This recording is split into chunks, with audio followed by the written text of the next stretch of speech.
శిరస్సులో హత్తుకొనమని. దేవుడు మనిషిని తయారు చేసేటప్పుడు తన పోలికలో తన స్వరూపంలో దేవుడు తయారు చేశాడు. మనిషి బ్రతకటానికి, మనిషి పని చేయడానికి, మనిషి చూడటానికి, మనిషిలో చలనం రావడానికి కేంద్రమైనటువంటి ఏంటంటే శిరస్సు. శిరస్సు లేకపోతే మనిషి మృతుడై లేదా మృతమైనటువంటి దానితో సమానం. కాబట్టి మన శరీరంలో ఉన్నటువంటి శిరస్సు మన శరీరం అంతటిని కూడా నడిపించింది. ప్రతి దాన్ని కూడా మన శరీరంలో ప్రతి దాన్ని కూడా అక్కడ నుండి సిగ్నల్స్ వస్తాయి తప్ప శరీరంలో ఏ ఒక్క అవయవం కూడా పనిచేయదు. మెదడు నుండి, తల నుండి, శిరస్సు అంటే తల, ఈ యొక్క తల నుండి శిరస్సు నుండి మనకి సిగ్నల్స్ రాకపోతే బాడీకి శరీరంలో అవయవాలు పనిచేయవు. ఆకలి వేయాలన్నా, ఆకలి వేయకూడదన్నా, నడవాలన్నా, కూర్చోవాలన్నా, నిద్ర పట్టాలన్నా, నిద్ర పట్టకపోవాలన్నా, నిలబడాలన్నా, ప్రతి దానికి కూడా ఇక్కడ నుండి సిగ్నల్స్ వస్తేనే తప్ప శరీరంలో ఏ ఒక్కటి కూడా పనిచేయదు. అంటే అన్నిటికీ కేంద్రమైనటువంటిది, అన్నిటికీ మూలమైనటువంటిది ఏంటంటే తలపాగం, శిరస్సు. ఈరోజు మనం నేర్చుకోబోతున్నటువంటి అంశంలో శిరస్సును హత్తుకొని వాడు అన్నటువంటి అంశాన్ని చూసినట్లయితే దేవుడు ఎందుకు ప్రతి మనిషికి కూడా శిరస్సు శరీర భాగాన్ని ఇచ్చాడంటే దాని వెనకాల దేవుడు ఒక విషయాన్ని మనుషులకు తెలియచేయాలనుకుంటున్నాడు. అందుకే పురుషుడికి శిరస్సు ఇచ్చాడు, స్త్రీకి కూడా శిరస్సు ఇచ్చాడండి. దేవుడు మనుషులకు శిరస్సు లేదా తల భాగాన్ని ఇవ్వడంలో గల ఉద్దేశం ఏంటంటే బైబిల్లో నుంచి దేవుడు ఆయన చూడండి. చూద్దాం ఒకసారి. అపోస్తలుడైన పౌలు ఎఫెసీయులకు రాసినటువంటి పత్రిక 1వ అధ్యాయం 22-23 వచనాన్ని చదువుకుందామండి. మరియు సమస్తము ఆయన పాదముల క్రింద ఉంచి సమస్తము పైనే ఆయనను సంఘమునకు శిరస్సుగా నియమించెను. చూడండి, తండ్రి అయిన దేవుడు తన కుమారుడైనటువంటి యేసుక్రీస్తునంట ఏం చేశాడంటే సమస్తమును ఆయన పాదముల క్రింద ఉంచి అన్నాడు. అంటే పరలోకాన్ని, భూలోకాన్ని, పాతాళలోకాన్ని ఎవరి పాదాల కింద తండ్రి అయిన దేవుడు ఉంచాడంటే యేసుక్రీస్తు పాదాల కింద ఉంచాడండి. ఎందుకు యేసుక్రీస్తు పాదాల కింద సమస్తాన్ని కూడా ఆయన పాదాల కింద ఉంచాడంటే శిలువ మరణం పొందినంతగా తనను తాను తగ్గించుకోడు, విధేయత చూపిన వాడై తనను తాను తగ్గించుకున్న విధానాన్ని బట్టి పరలోకమందు ఉన్న వారిలో కానీ, భూమి మీద ఉన్న వారిలో కానీ, భూమి క్రింద ఉన్న వారిలో కానీ ప్రతి వాని మోకాళ్ళు యేసు నామమున ఉంటున్నట్టు, ప్రతి వాని నాలుక తండ్రి అయిన దేవుని మహిమాంతమై యేసుక్రీస్తు ప్రభువు అని ఒప్పుకున్నట్లు అన్ని నామముల కన్నా పై నామము యేసుక్రీస్తుకి ఇవ్వబడింది. కాబట్టి తండ్రి అయిన దేవుడు ఏం చేశాడంటే పరలోకాన్ని కూడా యేసుక్రీస్తు పాదాల ముందు ఇచ్చాడు, భూలోకాన్ని యేసుక్రీస్తు పాదాల ముందు ఇచ్చాడు. ఇంకా చూసినట్లయితే పాతాళ లోకాన్ని కూడా యేసుక్రీస్తు పాదముల క్రింద ఉంచి ఉన్నాడు. సమస్త పైన కూడా అక్కడ మనం చూసినట్లయితే ఆయనను సమస్త పైన ఆయనను సంఘమునకు శిరస్సుగా నియమించాడు. అంటే దేవుని యొక్క ఉద్దేశం ఏంటంటే సంఘానికి శిరస్సుగా తన వారు ఉండాలి, సంఘానికి శిరస్సుగా ప్రభువు యేసుక్రీస్తు ఉండాలి. అంటే సంఘము అంటే ఎవరు చూడండి, ఇక్కడ 23వ వచనంలో ఆ సంఘము ఆయన శరీరం. సంఘం అంటే ఎవరనుకుంటున్నారు? క్రీస్తు శరీరం. సంఘం అంటే ఎవరంటే యేసుక్రీస్తు యొక్క శరీరం. ఇప్పుడు మనం సంఘంగా కూడి ఉన్నాం. సంఘం అంటే అర్థం ఏంటంటే యేసుక్రీస్తు యొక్క శరీరం. ఆ శరీరంలో అవయవాలు, ఆ శరీరంలో ఎవరండి అవయవాలు. మనకి ఎలాగైతే దేవుడు శిరస్సునిచ్చి శరీరానికి శరీరంలో అనేక అవయవాలు ఎలా పెట్టాడో అలాగే మరి ఆత్మీయంగా మనం చూసినట్లయితే సంఘాన్నేమో శరీరంగాను, సంఘంలో ఉన్న ప్రతి ఒక్కరు కూడా మారు మనసు పొంది సంఘంలో చేర్చబడిన ప్రతి ఒక్కరు కూడా సంఘంలో అవయవాలుగాను, సంఘానికి శిరస్సుగా తన కుమారుడైన యేసుక్రీస్తుని తండ్రి అయిన దేవుడు నియమించాడు. అలాగే మన శరీరంలో కూడా శిరస్సునిచ్చాడు, మన శరీరంలో మన శరీరాన్ని ఇచ్చాడు. మన శరీరంలో రకరకాలైనటువంటి వివిధ అవయవాలను దేవుడు మనకి అనుగ్రహించాడు. ప్రతి అవయవం కూడా శరీరం కొరకే పనిచేస్తుంది. ప్రతి అవయవం కూడా శరీరం కొరకే పనిచేస్తుంది. ఎవరి అధికారం కింద పనిచేస్తుంది శరీరం? ఎవరు చిత్తే శరీరం పనిచేస్తుంది, శరీరం అవయవాలు పనిచేస్తున్నాయి అంటే ఇదిగో శిరస్సు చెప్పితేనే, శిరస్సు సిగ్నల్స్ పంపిస్తేనే శరీరంలో అవయవాలు పనిచేస్తాయి. ఎవరి కొరకు పనిచేస్తాయి అంటే ఈ శరీరం కొరకు పనిచేస్తాయి. ఈ శరీరం కొరకు పనిచేస్తాయి అంటే ఎవరు సిగ్నల్స్ ఇవ్వాలి, ఎవరు మరి అక్కడ చెప్పాలి అంటే శిరస్సు చెప్పాలి. శిరస్సు చెప్తే శరీరం పనిచేస్తుంది, శరీరం అవయవాలు పనిచేస్తాయి. ఎవరి కొరకు పనిచేస్తుంది అంటే శరీరం కొరకు, శిరస్సు కొరకు శరీరంలో ఉన్న ప్రతి అవయవం కూడా పనిచేస్తుంది. గుండె కొట్టుకుంటుంది అనుకోండి, ఎవరి కోసం కొట్టుకుంటుంది? నీకు రక్తాన్ని శుద్ధి చేసి రక్తాన్ని పంపిణీ చేయాలి. శరీర భాగాలన్నింటికి కూడా ప్రతి ఒక్క నరమంలోనికి రక్తం పంపిణీ అవ్వాలంటే గుండె కొట్టుకోవాలి. ఎవరి కొరకు అంటే ఇది కూడా శరీరం కొరకు. అలాగే మనిషికి ఆకలి వేస్తుంది, ఆహారాన్ని భుజిస్తున్నాం. ఆహారాన్ని భుజించడానికి చెయ్యి ఉపయోగపడుతుంది, నోరు ఉపయోగపడుతుంది, దంతాలు ఉపయోగపడుతున్నాయి, నాలుగు ఉపయోగపడుతుంది, మరి ఆ అన్నవాహిక ఉపయోగపడుతుంది, జీర్ణశయం ఉపయోగపడుతుంది. ఆ జీర్ణశయంలో ఉన్నటువంటి యాసిడ్స్ ఉపయోగపడతాయి అరిగించడానికి. అంటే అన్ని కూడా ఇలా మనం చూస్తే మన కొరకు శరీరం శరీరం కొరకు పనిచేస్తుంది. శరీరంలో అవయవాలు శరీరం కొరకు పనిచేస్తాయి. ఎవరు మరి చిక్కుతే పనిచేస్తాయి అంటే ఇప్పుడు శిరస్సు చెప్పాలి. శిరస్సు దగ్గర నుంచి సిగ్నల్స్ రావాలి, మైండ్ దగ్గర నుంచి సిగ్నల్స్ వస్తే శరీరంలో అవయవాలు అన్ని కూడా పనిచేస్తూ ఉంటాయి. అన్ని కూడా పనిచేస్తూ శరీరం కొరకు, శిరస్సు కొరకు పనిచేస్తూ ఉంటాయి. అలాగే తండ్రి అయిన దేవుడు తన కుమారుడైన యేసుక్రీస్తుని సంఘానికి శిరస్సుగా నియమించాడు. సంఘానికి ఎలా నియమించాడు? శిరస్సు. అంటే ఇప్పుడు సంఘం ఎవరి మాట వినాలి, ఎవరు చెప్పినట్టుగా నడుచుకోవాలి, ఎవరి ఆజ్ఞలు పాటించాలి, ఎవరి సూచనలు పాటించాలి, ఎవరి యొక్క మాటల ప్రకారంగా సంఘం అనే శరీరం నడవాలి అంటే ఇదిగో యేసుక్రీస్తు మాటల ప్రకారంగా నడవాలి. ఎందుకంటే సంఘానికి ఎవరు? శిరస్సు. కాబట్టి శిరస్సు చెప్పినట్టు శరీరం వినాలి, శిరస్సు చెప్పినట్టు సంఘం నడుచుకోవాలి. శిరస్సు చెప్పినట్టు సంఘంలో ప్రతి ఒక్కరు కూడా ఒక అవయవం. దేవునికి ఇక్కడ ఉన్నటువంటి ప్రతి ఒక్కరు కూడా దేవుని శరీరంలో ఒక భాగం, దేవుని శరీరంలో ఒక అవయవం. కాబట్టి మీరు సంఘానికి పనిచేయాలి, సంఘం కొరకు పనిచేయాలి, సంఘ క్షేమాభివృద్ధి కొరకు పనిచేయాలి, దేవుడి కొరకు పనిచేయాలి, శిరస్సు కొరకు, క్రీస్తు కొరకు పనిచేయాలి. శరీరం యొక్క బాధ్యత, శరీరంలో అవయవాల యొక్క బాధ్యత. ఎందుకనంటే శరీరం క్రీస్తు కొరకు పనిచేయాలి, సంఘం అనే శరీరం క్రీస్తు కొరకు పనిచేయాలి. కాబట్టి దేవుడు పురుషుణ్ణి, స్త్రీని తన స్వరూపంలో తన పోలిక చొప్పున నియమించి తయారు చేసి, నేలను మట్టిని తీసి మనిషిగా దేవుడు తయారు చేసి ఈ భూమి మీద దేవుడు పురుషుడిగా స్త్రీగా ఎందుకు పంపించి వారికి శిరస్సు ఎందుకు ఇచ్చాడనంటే ఇదిగో నా కుమారుడైన యేసుక్రీస్తు సంఘానికి శిరస్సుగా ఉండబోతున్నాడు అనే సూచనగా దేవుడు ముందుగానే మనిషిని తయారు చేశాడండి. ఇంకో సందర్భాన్ని మనం చూద్దాం, చదువుకుందామండి. అపోస్తలుడైన పౌలు కొరింథీయులకు రాసిన మొదటి పత్రిక 11వ అధ్యాయం 2-3 వచనాలను చదువుకుందాం.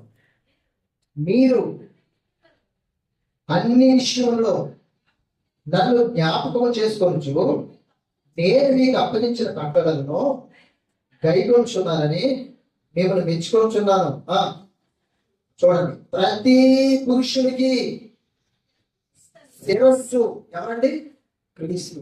ఎందుకు ప్రతి పురుషుడికి శిరస్సు క్రీస్తు అంటే మొట్టమొదటిగా దేవుడు పురుషుడు తయారు చేశాడా, స్త్రీని తయారు చేశాడా? నేల నుంచి మట్టిని తీసి పురుషుడు. కాబట్టి పురుషుడు తయారు చేశాడు. కాబట్టి పురుషుడు మొట్టమొదటిగా దేవుని చేత నిర్మించబడ్డాడు. కాబట్టి దేవుని చేత తయారు చేయబడ్డాడు. కాబట్టి మరి పురుషుడికి శిరస్సు ఎవరంటే క్రీస్తు. పురుషుడికి శిరస్సు ఎవరంటే క్రీస్తు. ఆ తర్వాత దేవుడు ఆదాముకి గాఢ నిద్ర కలుగ చేసి అతను ప్రకటనలో చోట తీసి స్త్రీగా నిర్మించి ఆదాము దగ్గరికి తీసుకొచ్చి చూపించినప్పుడు నా ఎముకలో ఎముక, నా మాంసంలో మాంసమా, నీవు నారి అనబడతావు అని చెప్పాడండి. కింద చదువుదాం, మరి కొంచెం మాట చదువుదాం కిందని. స్త్రీకి శిరస్సు పురుషుడు అంటే మరి పురుషుడేమో దేవుడు తయారు చేస్తే పురుషుల్లో నుంచి స్త్రీనేమో దేవుడే తయారు చేశాడు. మరి దేవుళ్ళలో నుంచి మొట్టమొదటిగా వచ్చినటువంటి వ్యక్తి పురుషుడైతే పురుషుల్లో నుంచి వచ్చినటువంటి రెండో వ్యక్తి ఎవరంటే స్త్రీ. మరి ప్రతి పురుషుడికి కూడా శిరస్సు ఎవరంటే దేవుడు, స్త్రీకి శిరస్సు ఎవరంటే పురుషుడు. స్త్రీకి శిరస్సు ఎవరండి? పురుషుడు. అయితే ఇంకా మనం చూద్దామంటే అందులోనే 11 అయితే ప్రభువునందు స్త్రీకి వేరుగా పురుషుడు లేడు, పురుషుడికి వేరుగా స్త్రీ లేదు. స్త్రీ పురుషుడు నుండి ఎలాగో కలిగిన అలాగే పురుషుడు స్త్రీ మూలంగా కలిగిన కానీ సమస్తము ఎవరి వల్ల కలిగాయి? దేవుడి వల్ల కలిగాయి. ఇక్కడ ఒక విషయాన్ని చెప్తూ ఏం చెప్పాడంటే, పురుషుడికి శిరస్సు క్రీస్తుని, స్త్రీకి శిరస్సు పురుషుడని పేద నుండి చెప్పుకొస్తూ కిందకు వచ్చేసరికి ఏం చెప్పారనంటే, అక్కడ మనం చూసినట్లయితే, అయితే ప్రభువునందు స్త్రీకి వేరుగా పురుషుడు లేడు, పురుషుడికి వేరుగా స్త్రీ లేదు. ఇద్దరు కూడా సమానంగానే ఉన్నారు. వారిద్దరు కూడా ఎవరి నుంచి కలిగారంటే దేవుని మూలముగా కలిగారు అని చెప్తున్నాను. దేవుని మూలముగా కలిగారు, దేవుని మూలంగా కలిగారు. ఇప్పుడు ఈ శిరస్సు అనేటువంటి శరీరంలో ప్రధానమైనటువంటి అవయవం. మనిషి చనిపోయాడు అని ఎప్పుడు వైద్యం నిర్ధారిస్తారంటే గుండె ఆగిపోయినప్పుడు లేకపోతే ఇంకోటి జరిగినప్పుడు కాదండి. మెదడు పనిచేయడం ఆగిపోతే అప్పుడు దాన్ని బ్రెయిన్ డెత్ గా పరిగణిస్తారు. మనిషి చనిపోయాడని అప్పుడు డ్యూటీకి ఇస్తారు. అంటే ప్రధానమైనటువంటి ఏంటంటే మైండ్. గుండె ఆగిపోయినంత మాత్రం చచ్చిపోయాడు అని వెంటనే నిర్ధారించడం. కానీ ఏది ఆగిపోతే ఆ మనిషి చనిపోయాడంటే బ్రెయిన్ డెత్ అవ్వాలి. అంటే మైండ్ ఏం చేయాలి? పనిచేయడం ఆగిపోవాలి, సిగ్నల్స్ పంపించడం ఆగిపోవాలి. ఎప్పటికప్పుడు కూడా ఎలక్ట్రికల్ సిగ్నల్స్ పంపిస్తుంటుంది బాడీకి. ప్రతి అవయవం మనకు తెలియకుండానే శ్వాస తీసుకుంటుంటాం. ఏమంటే మనకు తెలియకుండా కావాలని మనం గాలి పీల్చుకోవాల్సిన అవసరం లేదు. మనకు తెలియకుండానే శ్వాస తీసుకుంటాం. మాట్లాడుతున్నప్పుడు, పడుకున్నప్పుడు మనకు తెలియదు, కానీ ఆటోమేటిక్ గా ప్రక్రియ జరుగుతుంది. ఎలాగంటే మైండ్ దాని సిగ్నల్స్ పంపిస్తూనే ఉంటుంది. అందుకే మనకు తెలియకుండానే శ్వాస తీసుకుంటాం, ఆకలేస్తుంటది, నడుస్తుంటాం, చూస్తుంటాం. అన్ని కూడా ఎలా జరుగుతాయంటే కొన్ని మైండ్ నుంచి, శిరస్సు నుంచి శరీరానికి సిగ్నల్స్ వెళ్తూ ఉంటాయి. అలాగే తండ్రి అయిన దేవుడట తన కుమారుడైనటువంటి యేసుక్రీస్తుని సంఘానికి శిరస్సుగా నియమించాడు. ఎలా నియమించాడంటే సంఘానికి శిరస్సు. సమస్తను కూడా ఆయన పాదాలను ఉంచి సంఘానికి శిరస్సుగా నియమించి సంఘము అనగా క్రీస్తు యొక్క శరీరము. మనమందరం కూడా ఏమంటే క్రీస్తు యొక్క శరీరం. అందరం కూడా క్రీస్తు యొక్క శరీరం. అయితే ప్రతి ఒక్కరు కూడా మన శరీరం ఇదంతా కలిపి శరీరంలో అవయవాలు ఉన్నట్టుగా సంఘంలో ఒక్కొక్కరికి కూడా దేవుడు ఒక్కొక్క అవయవంగా తన కోసం నియమించుకుంటాడు. ఒక్కొక్కరికి ఒక్కొక్క రకమైన పని చెప్తాడండి. కొందరు పాటలు పాడేవారు గాను, కొందరు ప్రార్థించేవారు గాను, కొందరు స్వార్థ ప్రకటించేవారు గాను, కొందరు వాక్యాన్ని బోధించేవారు గాను, కొందరు హెచ్చరించేవారు గాను, కొందరు బలపరిచేవారు గాను, కొందరు సహాయం చేసేవారు గాను, అనేక మందిని ఇలా దేవుడు ఏర్పాటు చేసుకుంటాడు. ఎందుకోసం అంటే సంఘం అనే తన శరీరం క్షామాభివృద్ధి ఉండాలి కనుక. ఈ యొక్క సిగ్నల్స్ అన్ని కూడా దేవుని వాక్యం అనే శిరస్సు నుండి వస్తూ ఉంటాయి, క్రీస్తు నుండి వస్తూ ఉంటాయి. అది దేవుడు ఇచ్చినటువంటి ఆజ్ఞను సంఘం పాటించాలి. దేవుడు ఇచ్చినటువంటి మాటలను సంఘం అనుసరించాలి. సంఘంలో ప్రతి ఒక్క అవయవమై పిలువబడుతున్న నీవు దేవుడు ఇచ్చినటువంటి వాక్యానుసారంగా నడవాలి. అప్పుడే నువ్వు శిరస్సుకు లోబడుతున్నావు అని అర్థం. అప్పుడే శిరస్సు చెప్పినది నువ్వు చేస్తున్నావు అని అర్థం. ఒకవేళ శిరస్సు దగ్గర నుంచి వచ్చినటువంటి ఆ సిగ్నల్స్ కి మన బాడీలో ఉన్నటువంటి అవయవాలు ఆ సిగ్నల్స్ అంతవరకు చేరకపోతే, వాటిని ఒకవేళ చేరినా సరే దాన్ని ప్రతిస్పందించకపోతే అప్పుడు బాడీ ఏమైపోతుందంటే రాను మనిషి ఇదైపోతాడండి. మనిషి కొలాప్స్ అయిపోతాడు, చనిపోయే పరిస్థితిలోకి వెళ్ళిపోతాం. కాబట్టి మన ఆత్మీయంగా బ్రతకాలంటే, ఆత్మీయంగా జీవించాలంటే, ఆత్మీయంగా దేవుల్లో ఎదగాలంటే, ఆత్మీయంగా దేవుల్లో బలాభివృద్ధులు ఉండాలంటే సంఘం అనే శిరస్సుకి, మనం సంఘానికి శిరస్సుగా నిర్మించబడినటువంటి క్రీస్తుకి సంఘంలో ఉన్న ప్రతి ఒక్కరు కూడా ఏం చేయాలంటే లోబడాలి, వాక్యానికి లోబడాలి, వాక్యానికి విధేయులు అవ్వాలి, వాక్యానుసారంగా నడవడానికి మన జీవితాలను సిద్ధపాటు చేసుకోవాలి. అప్పుడే నువ్వు క్రీస్తు అనే శిరస్సుకి ఏం చేస్తున్నావు అంటే లోబడుతున్నావు. ఆయన ఇచ్చినటువంటి ఆజ్ఞను పాటిస్తున్నావు, ఆయన ఇచ్చినటువంటి వాక్యం ప్రకారంగా నువ్వు నడుస్తున్నావు అని అర్థం అండి. ఇంకొక సందర్భాన్ని మనం చూద్దాం. అపోస్తలుడైన పౌలు కొలస్సీయులకు రాసిన పత్రిక 2వ అధ్యాయం 17వ వచనం నుంచి 19వ వచనం వరకు. ఇవి రాబో వాటి ఛాయే గాని నిజ స్వరూపం క్రీస్తులో ఉన్నది. అతి వినయాసక్తుడై దేవుడు ఆరాధన తెచ్చగలిగి తాను చూచిన వాటిని గురించి గొప్పగా చెప్పుకోవచ్చు. తన శరీర సంబంధమైన మనస్సు వలన ఘోరగా పొంగుచు శిరస్సును హత్తుకొనని వాడెవడును మీ బహుమానం అపహరింపనీకుడి అని చెప్పారు. జాగ్రత్తగా చూడాలండి. అనేక మంది మారు మనసు పొందుతున్నారు, బాప్తిసం తీసుకుంటున్నారు, క్రీస్తు రక్తం చేత కడపడుతున్నారు, సంఘంలో అవయవంగా చేర్చబడుతున్నారు. కానీ జరుగుతుంది ఏంటంటే శిరస్సును హత్తుకోవడం లేదంట. శిరస్సుతో అతకబడి లేరు వారు. శిరస్సు యొక్క ఆజ్ఞలు పాటించేవారుగా లేరు. శిరస్సు యొక్క కట్టడతో గైకొనేవారుగా లేరు. దేవుడు ఇచ్చినటువంటి, క్రీస్తు ఇచ్చినటువంటి వాక్యానుసారంగా నడిచేవారుగా లేరు. దేవుడు చెప్తే వాళ్ళకు ప్రకారం జీవించేవారుగా ఉన్నారు. శిరస్సుతో అతకబడి లేరటండి. ఇప్పుడు ఈ శరీరం ఉంది, ఏకటైపోయింది అనుకోండి, శిరస్సుతో అతకబడి ఉంటుందా? ఉండదు. శిరస్సుతో అతకబడి ఉండదు. ఇది ఇంకా శరీరంలో ఏవో అవయవం ఇంకా పనిచేయదు. ఇంకా ఎందుకంటే ఇక్కడ సిగ్నల్స్ కట్ అయిపోయాయి కనుక ఇంకెటువంటి అవయవాలు కూడా పనిచేయవు. చేతులు, కాళ్ళు అన్ని స్వచ్ఛపడిపోతాయి. ఏ విధమైన అవయవం కూడా ఇంక పనిచేయదు. అలాగే ఇక్కడ చెప్తున్నాను చూడండి. అతి వినయాసక్తుడే దేవతో ఆరాధన వెచ్చగలిగి తాను చూచిన వాటిని గురించి గొప్పగా చెప్పుకోవచ్చు.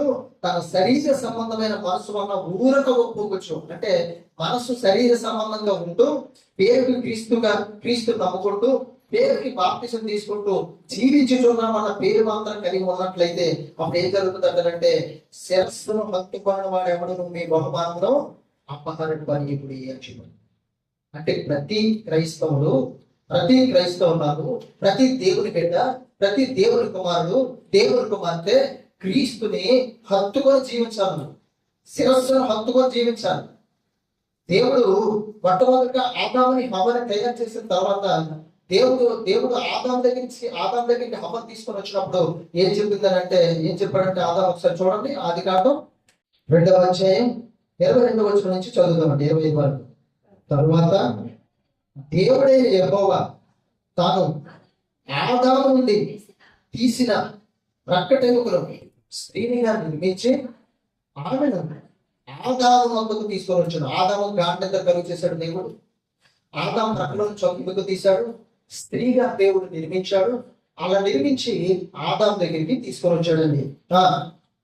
అప్పుడు ఆదాము ఈ విధంగా అంటున్నాడు. ఎప్పుడైతే ఆ స్త్రీగా దేవుడు తన ప్రకటనకు తీసి స్త్రీగా దేవుడు నిర్మించి ఆదాము దగ్గరికి తీసుకొని వచ్చాడో అప్పుడు ఆదాము ఈ విధంగా అంటున్నాడు. ఏమని అంటున్నాడు అంటే, నా ఎముకల్లో ఒక ఎముక, నా మాంసంలో మాంసము, ఇది నరులలో నుండి తీయబడిన గాక నారి అనబడింది. ఇది నరుల్లో నుండి తీయబడిన గాక నారి అనబడిన. ఆదాము దేవుళ్ళలో నుండి తీయబడ్డాడు, స్త్రీ నరుల్లో నుండి తీయబడింది. కాబట్టి నారి అని అర్థం ఏంటంటే స్త్రీ. నారి అని అర్థం ఏంటంటే స్త్రీ అనబడుతుంది అని చెప్పాడు. 24వ వచనంలో చదువుతామండి. కాబట్టి పురుషుడు తన తల్లిని విడిచి తన భార్యను హత్తుకొనును, వారు ఏక శరీరమై ఉంటురు అని చెప్పాడు. అంటే మరి పురుషుడిగా దేవుడు తన కుమారుడైన యేసుక్రీస్తుని చూపిస్తూ, శిరస్సుగా చూపిస్తూ, తండ్రి అయిన దేవుడు విడిచిపెట్టి, తండ్రితో సమానంగా కూర్చున్నటువంటి భాగ్యాన్ని యేసుక్రీస్తు విడిచిపెట్టి వదిలేసుకొని ఎవరిని హత్తుకోవడానికి పరలోకం నుండి వచ్చాడంటే, ఎవరిని సంపాదించడానికి పరలోకం నుండి వచ్చాడంటే మరి సంఘం కొరకు పరలోకం నుండి భూమికి యేసుక్రీస్తు వచ్చాడు. సంఘంలో ఆయన సంఘాన్ని హత్తుకున్నాడు. ఇప్పుడు సంఘం ఏం చేయాలి? శిరస్సుని హత్తుకోవాలి. సంఘం ఏం చేయాలి? శిరస్సుని హత్తుకోవాలి. దేవుడి క్రీస్తుని హత్తుకోవాలి. క్రీస్తుని హత్తుకోవాలండి. ఇప్పుడు మళ్ళీ చదువుదాం. ఇందాక కొలస్సీలకు రాసిన పత్రికలో ఆ మాట మరొకసారి చదువుదామండి. కొలస్సీలకు రాసిన పత్రిక 2వ అధ్యాయం 19వ వచనం. అతి వినయాసక్తుడే దేవుడు తారాలను తెచ్చగలిగి తాను చూచిన వాటిని గురించి గొప్పగా చెప్పుకొచ్చు. తన శరీర సంబంధమైన మనసు వలన ఊరక ఒప్పుకోవచ్చు. అంటే ఆత్మ సంబంధమైనటువంటి మనసు లేనటువంటి పరిస్థితి. ఈరోజు క్రైస్తవులుగా నీకు ఆత్మ సంబంధమైన మనసు ఉంది, శరీర సంబంధమైన మనసు ఉండకూడదు. శరీర సంబంధమైన మనసు ఏంటంటే ఇదిగో ప్రార్థన చేసేస్తున్నాను, పాటలు పాడేస్తున్నాను, దేవుడి కొరకు వచ్చేస్తాను, ఇచ్చేస్తాను, ఊరగా చెప్పుకోవడం, ఊరకనే చెప్పుకోవడం, ఊరికే ఉప్పుకోవడం అని అది కాదు. ఆత్మ సంబంధమైన మనసు కలిగి ఉండాలి. శరీర సంబంధమైన మనసు కాదు కానీ ఆత్మ సంబంధమైన మనసు కలిగి శిరస్సును హత్తుకొని వాడు ఎవడను మీ బహుమానాన్ని అపహరింపకుండా చూసుకున్నది. అంటే శిరస్సును హత్తుకోవడం అంటే అర్థం ఏంటంటే మారు మనసు పొందాం, క్రీస్తు రక్తం చేత నడపడ్డాం, నీటిలో బాప్తిసం తీసుకున్నాం. అప్పటి నుండి నువ్వు ఏం చేయాలంటే యేసుని నీవు హత్తుకో, క్రీస్తుని నీవు హత్తుకోవాలి. క్రీస్తును హత్తుకోవాలి. ఆలోచించి అంతవరకు లోకాన్ని హత్తుకొని ఉండొచ్చు, అంతవరకు కూడా లోక సంబంధమైన వాటిని హత్తుకొని ఉండొచ్చు, అంతవరకు కూడా పాపాన్ని హత్తుకొని ఉండొచ్చు. కానీ బాప్తిసం తీసుకున్న తర్వాత ఎవరిని నువ్వు హత్తుకోవాలంటే క్రీస్తుని హత్తుకోవాలి. ఎందుకంటే క్రీస్తు తండ్రిని విడిచిపెట్టి సంఘాన్ని హత్తుకున్నాడు. ఇప్పుడు సంఘం ఏం చేయాలంటే, సంఘంలో ప్రతి ఒక్కరు కూడా ఏం చేయాలంటే క్రీస్తుని హత్తుకోవాలి. క్రీస్తు చెప్పినట్టుగా నడుచుకోవాలి, క్రీస్తు వాక్యానుసారంగా నడుచుకోవాలి, క్రీస్తు యొక్క మాటల ప్రకారంగా జీవించడానికి సిద్ధపడాలి, క్రీస్తు యొక్క ఆలోచన ప్రకారంగా జీవించడానికి సిద్ధపడాలి, దేవుని యొక్క చిత్తాన్ని భూమి మీద జరిగించడానికి సిద్ధపడాలి. ఏం చేస్తానంటే ఓరకు ఉప్పు చూసి శిరస్సును హత్తుకొని వాడెవడను ఈ బహుమానం అపహరింపనివ్వకుండా చూసుకోండి. అంటే కలగబోయే బహుమానం ఉందండి. కలగబోయే బహుమానం కొరకు చాలా మంది మన గత కాలంలో నేర్చుకున్నాం. కలగబోయే బహుమానం అని దృష్టించాడు ఒక ఆయన. ఎవరు? మోషే. కలగబోయే బహుమానం మీద ఏముంచాడు? దృష్టించాడు. బహుమానం మీద దృష్టించాడు. ఈరోజు ఆ బహుమానం నీకు సిద్ధంగా ఉంది. కానీ నువ్వు ఏం చేయాలంటే క్రీస్తుని లేదా శిరస్సును ఏం చేయాలంటే హత్తుకోవాలి. ఏ విధంగా హత్తుకోవాలి?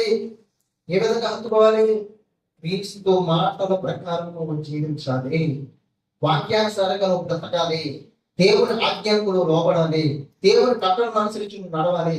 వాక్యంలో ఏం చెప్తుందో దాని ప్రకారంగా నడవడానికి నేను సిద్ధపాటు చేసుకోవాలి. క్రీస్తుకు నువ్వు లోబడాలి, క్రీస్తుకు విధేయుడిగా నువ్వు జీవించాలి. అపోస్తలుడైన పౌలు హెబ్రీయులకు రాసిన పత్రిక 5వ అధ్యాయం 8, 9, 10 వచనం.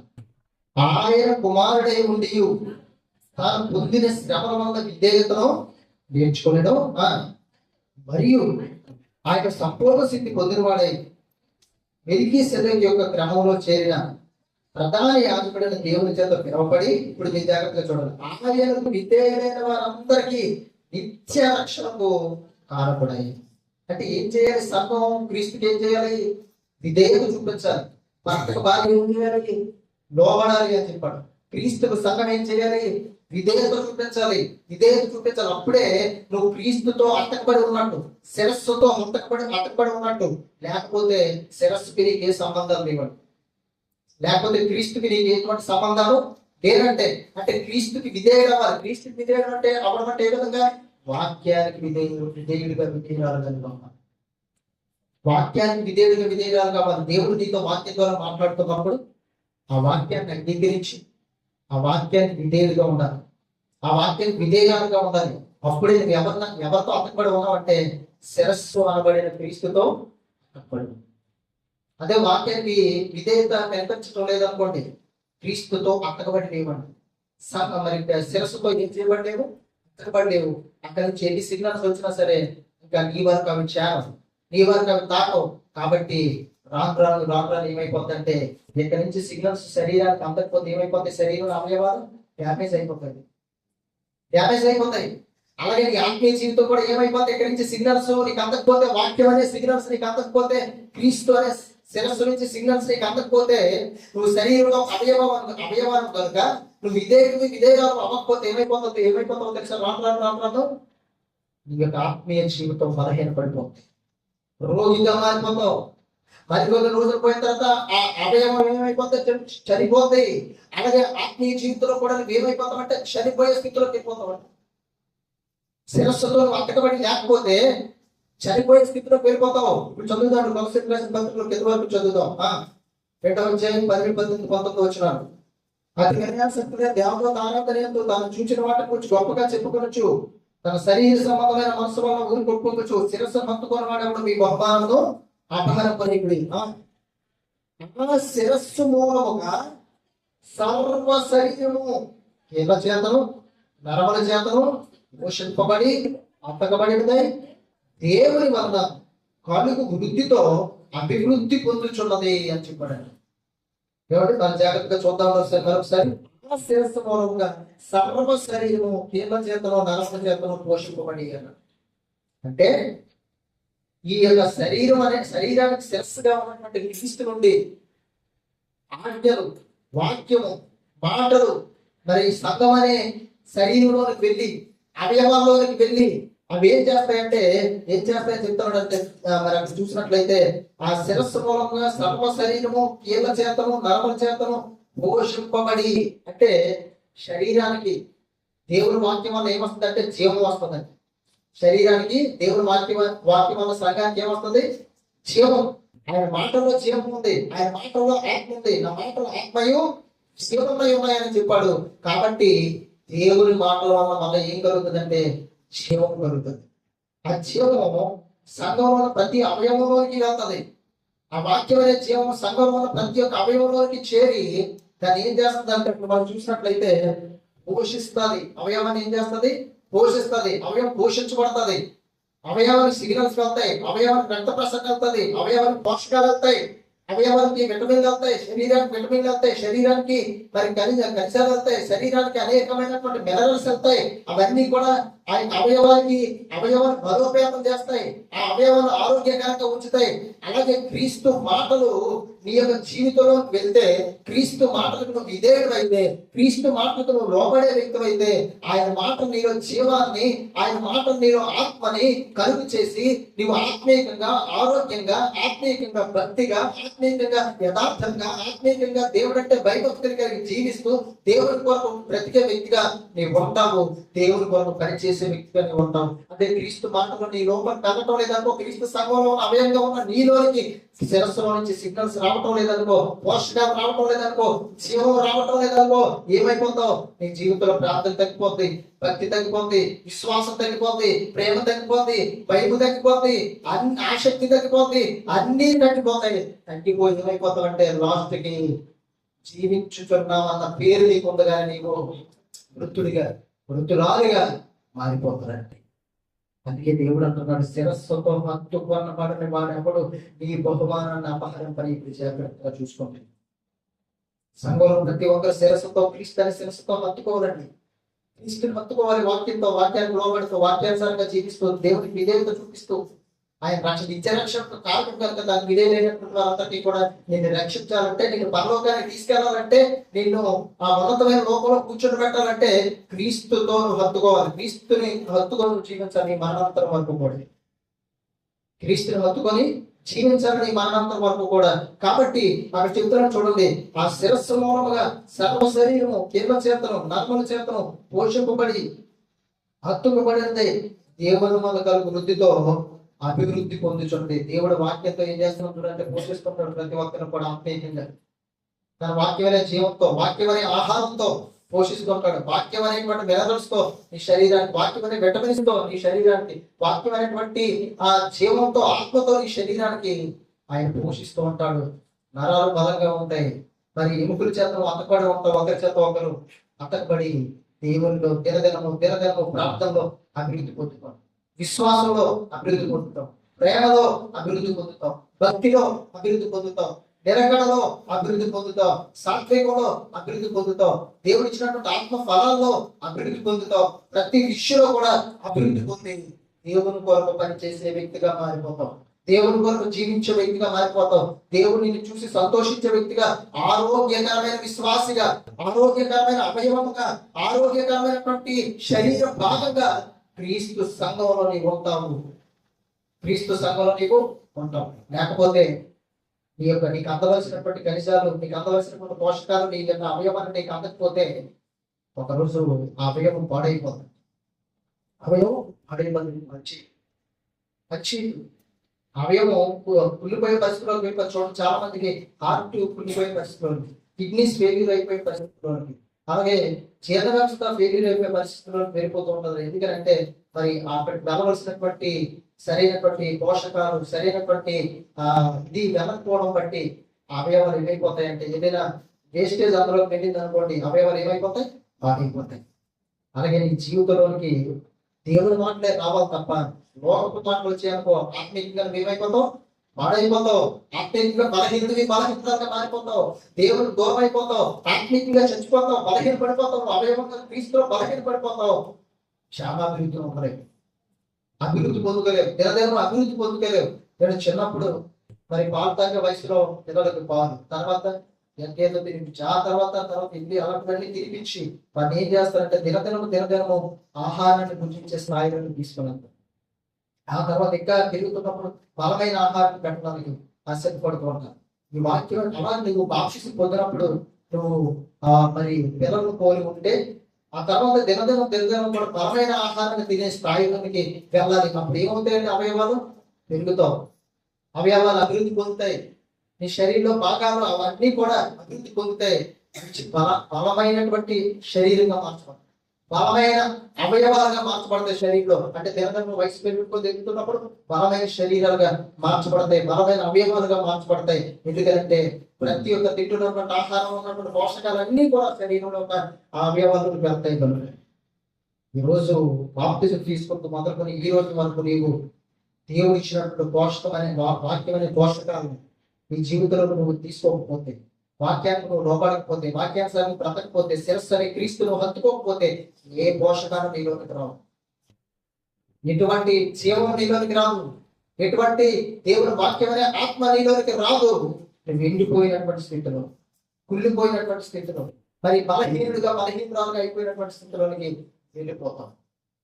బలహీనురాలుగా వెళ్ళిపోయినటువంటి పరిస్థితుల్లోకి వెళ్ళిపోతావు. అందుకే అక్కడ ఏమంటున్నాడంటే కీల చేతను నరముల చేతను సర్వ శరీరము కీల చేతను నరముల చేతను పోషింపబడి అతుకుబడినదే దేవుని వలన కలుగు వృద్ధితో అభివృద్ధి పొందొచ్చు. దేవుని వలన దేవుడు వృద్ధిస్తాడు. అభివృద్ధి అంటే ఏ విధంగా అభివృద్ధి? ఆత్మీయంగా అభివృద్ధి కలుగుతుంది. ఆత్మీయంగా అంటే నీకు తెలిసిపోతాడు అనమాట. నేను బాగా ప్రార్థన చేసుకోగలుగుతున్నాను, విశ్వాసం కలిగి నిలబడగలుగుతున్నాను, దేవుడిలో ప్రేమ కలిగి జీవించగలుగుతున్నాను, నా సహోదరులతో, నా ఇరుగు వారితో ఆసక్తిగా ఉంటున్నాను, వాక్యం విషయంలో, దేవుని కార్యాల విషయంలో ఆసక్తి కలిగి ఉంటున్నాను, దేవుని చిత్తానుసారం నడవడానికి నా జీవితాన్ని సిద్ధపాటు చేసుకుంటున్నాను. దేవుడిలో దినదినము ఇదిగో నా ఆత్మీయ అభివృద్ధి కలుగుతుందని నీకు అర్థమైపోతుంది. గ్రహింపు నీలోకి వస్తుంది, గ్రహింపు నీలోకి వస్తుంది. లేకపోతే ఏమైపోతామంటే నీకు తెలియకుండానే ఇంకా దేవుడు అంటే లోపలికి జీవం వెళ్ళకపోతే, దేవుడు మా మాటలైన జీవం వెళ్ళకపోతే, ఆత్మ నీలోకి వెళ్ళకపోతే దినదినం ఇవన్నీ కూడా తగ్గిపోయి ఆత్మీయంగా నిరసించిపోయి దేవునికే ఎంతో ఎడబాటులో ఉన్నటువంటి జీవితంలో వెళ్ళిపోతాం. కాబట్టి ప్రతి ఒక్కరు కూడా ఏం చేయాలంటే శిరస్సు అనే క్రీస్తుని ఏం చేయాలి? హత్తుకోవాలి. ఎల్లప్పుడూ కూడా హత్తుకోవడం అంటే ఆయన పట్టుకొని ఉండటం. హత్తుకోవడం అంటే అర్థం ఏంటంటే ఆయన పట్టుకోవడం, క్రీస్తుని పట్టుకొని ఉండాలి. నీ శ్రమలో, నీ శోధంలో, నీ ఇబ్బందుల్లో, నీ సమస్యలో, నీ దుఃఖంలో, నీ ఆవేదనలో, నీ అనారోగ్యంలో, నీ ప్రతి పరిస్థితుల్లో, అనుకూల పరిస్థితుల్లో, ప్రతికూల పరిస్థితుల్లో, ప్రతి సమయంలో కూడా, అసమయమందులో కూడా శిరస్సును నీవు హత్తుకొని ఉండాలి. ఎందుకంటే శిరస్సును విడిచిపెట్టామంటే, శిరస్సును హత్తుకోలేకుండా శిరస్సుకు దూరంగా వెళ్ళామంటే దూరం అయిపోతాం దేవునికి. ఎప్పుడు కూడా దేవుని విడిచిపెట్టాలి. ఎప్పుడు క్రీస్తుని హత్తుకొని ఉండండి, క్రీస్తుని హత్తుకొని ఉండండి, వాక్యాలు హత్తుకొని ఉండండి, దేవుని మాటలు పట్టుకొని ఉండండి, పట్టుదలతో దేవుని మాటలని హృదయంలో పట్టుకొని ఉండండి. ఎప్పుడు కూడా క్రీస్తుని విడిచిపెట్టే పరిస్థితుల్లోకి రాకూడదండి. ఎప్పుడు కూడా మరి క్రీస్తుని దూరం చేసుకునే పరిస్థితుల్లోకి రాకూడదు. ఎప్పుడు కూడా క్రీస్తుని హత్తుకొని జీవించాలి, ఎప్పుడు కూడా క్రీస్తుని హత్తుకొని జీవించాలి. ఆయన మాటలు పట్టుకొని జీవించాలి. నువ్వు మరణాంతరం వరకు కూడా క్రీస్తుని పట్టుకొని జీవించాలి. క్రీస్తుని ఎప్పుడు కూడా, వాక్యాన్ని, దేవుని ఎప్పుడు కూడా విడిచిపెట్టకూడదు. దేవుని ఇప్పుడు కూడా జీవించాలి, కలిసి జీవించాలి దేవునితో, కలిసి బ్రతకాలి దేవునితో, కలిసి నడవాలి దేవునితో. మానవుకు 300 సంవత్సరాలు దేవునితో నడిచాడు. దేవుని హత్తుకోమన్నాడు, కుమారుడు పుట్టారు, జీవించాడు. కానీ దేవునితో ఏం చేసిందంటే 300 సంవత్సరాలు దేవునితో నడిచాడు. అంటే క్రీస్తుని హత్తుకోవడం, దేవుని హత్తుకోవడం. ఈ జీవితంలో కూడా నీ మరణాంతరం వరకు కూడా క్రీస్తుని హత్తుకునే వ్యక్తిగా ఉండాలి, క్రీస్తుని హత్తుకొని జీవించే వ్యక్తిగా ఉండాలి, క్రీస్తుతో కలిసి జీవించే వ్యక్తిగా ఉండాలి, వాక్యంతో కలిసి జీవించే వ్యక్తిగా ఉండాలి, దేవునితో కలిసి జీవించే వ్యక్తిగా ఉండాలి. మధ్యలో శిరస్సుకి దూరం అయిపోయే పరిస్థితిలో ఉండకూడదు, శిరస్సు అనే క్రీస్తుకి దూరం అయిపోయే పరిస్థితులకు వెళ్ళకూడదు.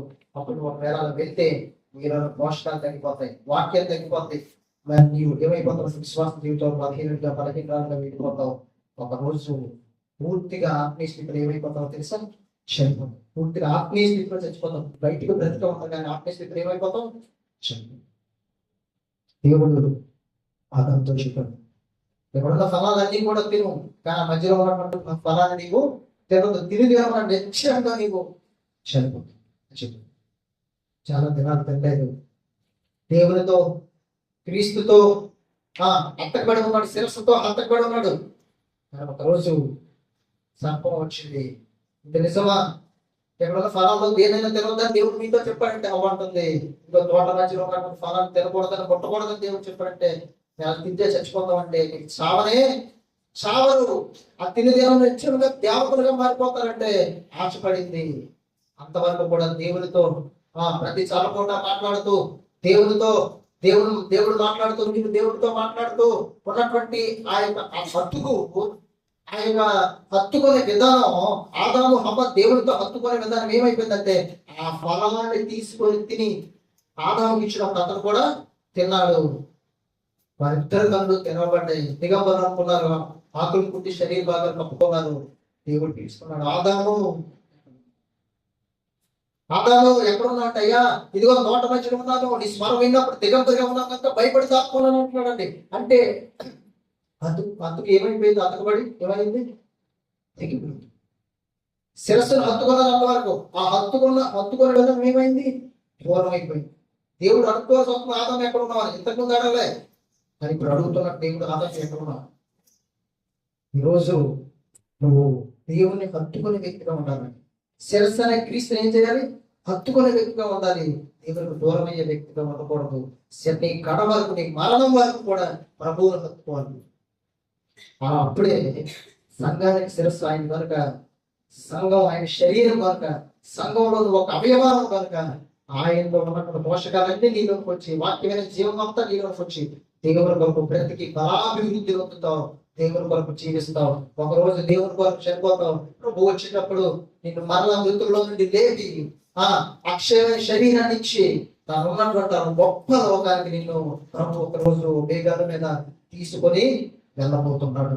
అలాంటి నిరీక్షణ కలిగి దేవుళ్ళ ముందుకి సాగిపోతాం.